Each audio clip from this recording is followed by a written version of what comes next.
Have you ever felt less satisfied with your own life after checking social media? Maybe after seeing pictures of amazing trips, career achievements, or perfect moments from others? Well, you're not alone. Today, we're going to discuss a topic that affects many of us: the impact of social media on the comparisons we make and how it affects our happiness. The purpose of this video is to spark a reflection, so we can see what's really behind these images and messages we consume every day and, perhaps, free ourselves a bit from this pressure. After all, each of us has a unique journey, with our own achievements and challenges that don't always show up in the feed. So, before we dive deeper, here's a question: how much of what you see on social media truly reflects reality? Let's explore this together. On social media, reality is shown in fragments, and often, they are the most idealized, curated, and even edited fragments. What we see in others' feeds is often not real life, but a carefully constructed version of it. This is where comparison becomes a trap. Imagine, for example, someone you follow posting perfect vacation photos in dreamy locations, always smiling. What doesn't show in the photo, however, are the daily struggles, worries, and even moments of sadness that everyone faces. When we only focus on this one snapshot, we create a distorted idea of what the ideal life should look like, and, by comparison, our own reality may start to feel less fulfilling. Studies show that this constant comparison can have a deep impact on our self-esteem. According to psychologist Dr. Anna Martens, social media tends to reinforce a cycle of unrealistic comparison, where people look at others' achievements and feel less accomplished in regard to their own. This cycle is dangerous because it leads us to pursue unattainable perfection.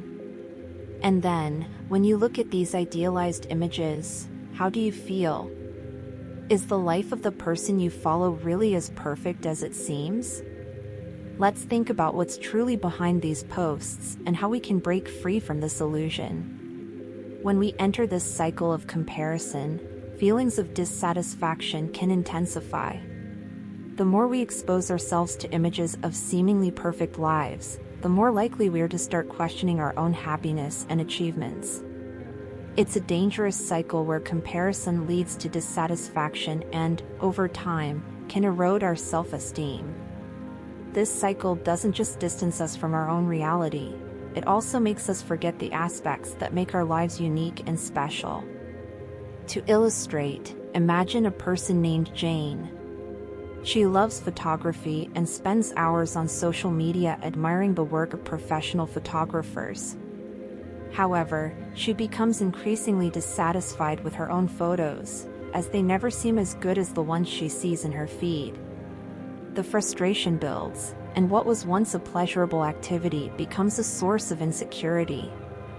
When we take time to reflect on the impact of this constant comparison, we realize that often, what makes us feel dissatisfied isn't our lives themselves, but this distorted perspective. How would our relationship with ourselves change if we let go of these comparisons? Social media bombards us with images of people who appear to have perfect lives, ideal bodies, and constant success. This repeated and intense exposure to often unattainable standards subtly and powerfully begins to shape our self-image. Over time, we may begin to believe that we need to look and live that way to be valued and accepted.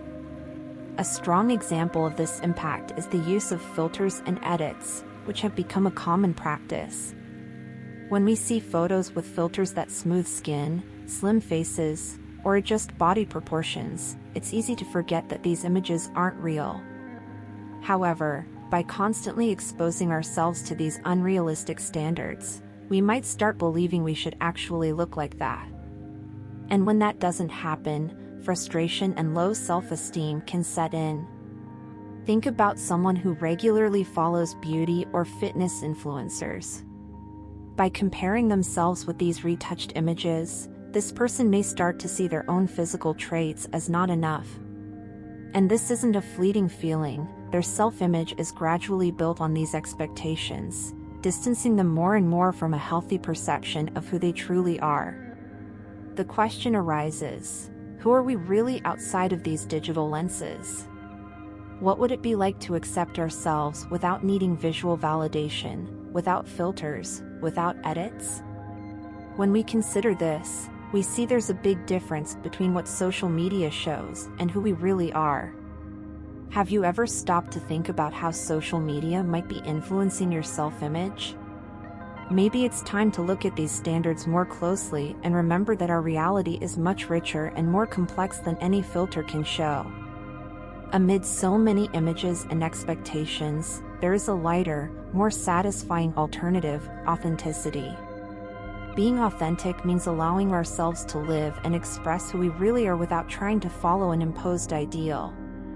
When we allow ourselves to be authentic, we start freeing ourselves from constant comparisons, and our personal satisfaction can increase.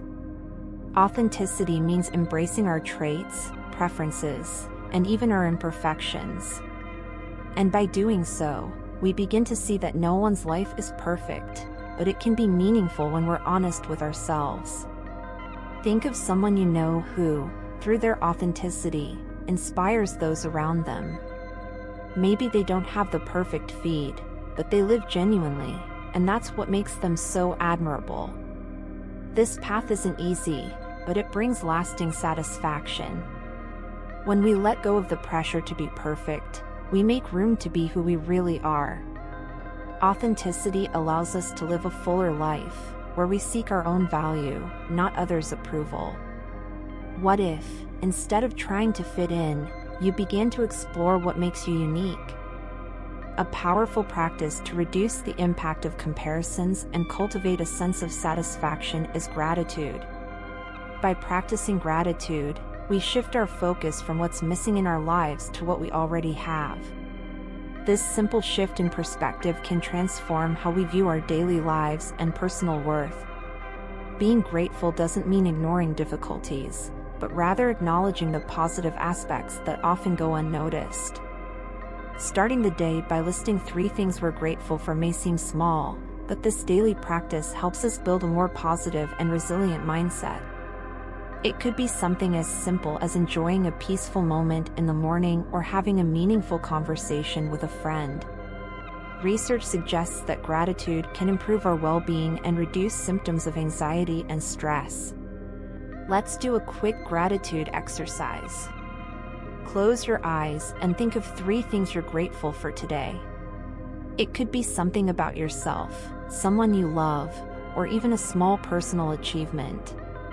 As you focus on these things, notice how the weight of comparison starts to lift and how appreciation for your own life grows stronger.